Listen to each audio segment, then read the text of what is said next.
Governor Charlie Crist holds a special event to veto Senate Bill 6. Is this a declaration of independence from his own party? Will there be fallout? And will this change the dynamic in the race for the U.S. Senate? We'll have all that and more on this edition of Power Play with Steve Bosquet of the St. Pete Times and Josh Haffenbrack with the Sun Sentinel.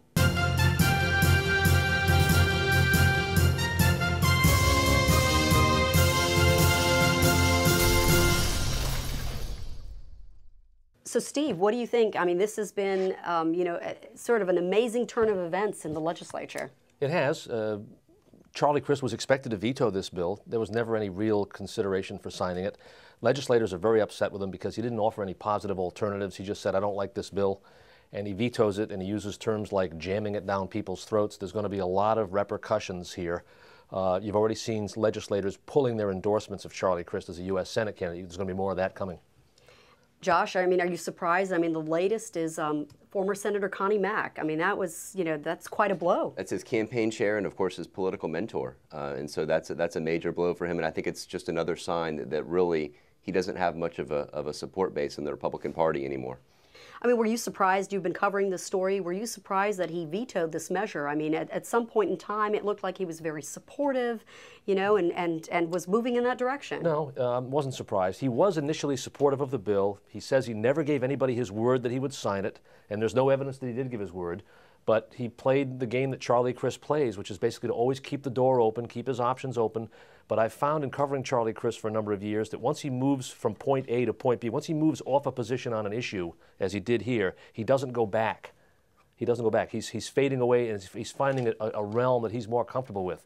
And that rally at Leon High School with all those kids and teachers shows that he feels that vetoing this bill has a political benefit for him down the line. See, and how amazing is that? I mean, do you look at this as a good thing or as a bad thing for them and for the campaign, the vetoing of this Senate Bill 6? Well, in one sense, it's a good thing because it's sort of who he is. It lets him be who he is. He wasn't winning over conservatives, and he wasn't going to win over conservatives. I think that, they've drifted to Marco Rubio.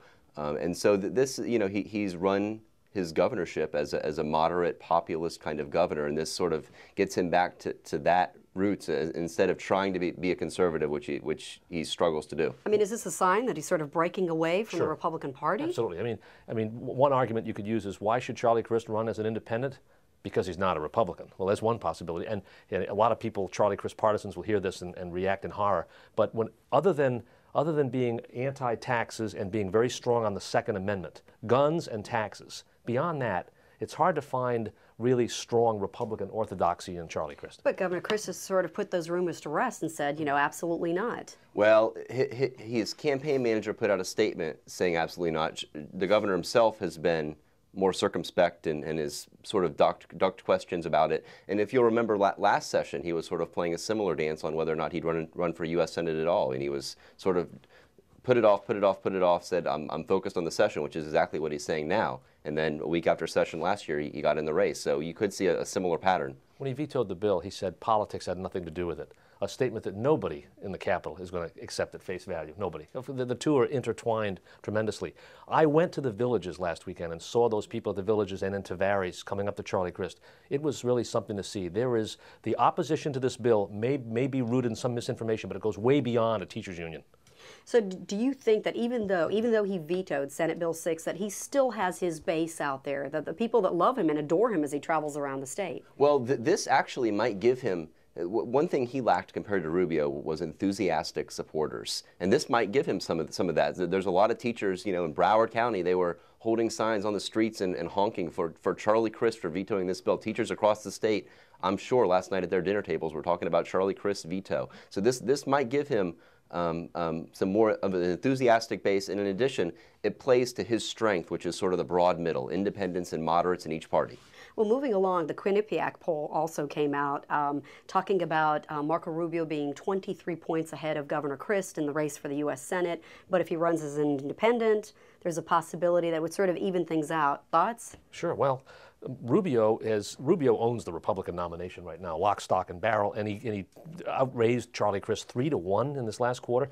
That will only get worse for Crist because money begets more money, and the huge poll advantage that Rubio has is a tremendous fundraising advantage that he has. And all this is before or without having the obvious endorsement of Jeb Bush, which I think he's going to get pretty soon. To win as an independent, he'll need at least 50 to 60% of independent voters, and he'll need to pull off a quarter to a third of Republicans and Democrats. Now, it's going to be a difficult feat, but he's got his own brand in Florida politics. He's got a lot of money in the bank. He's got 100% name ID. So if there's someone who's positioned to try to make a run at it, it would be Charlie Crist. With that, let's go to our Power Play of the week. Steve?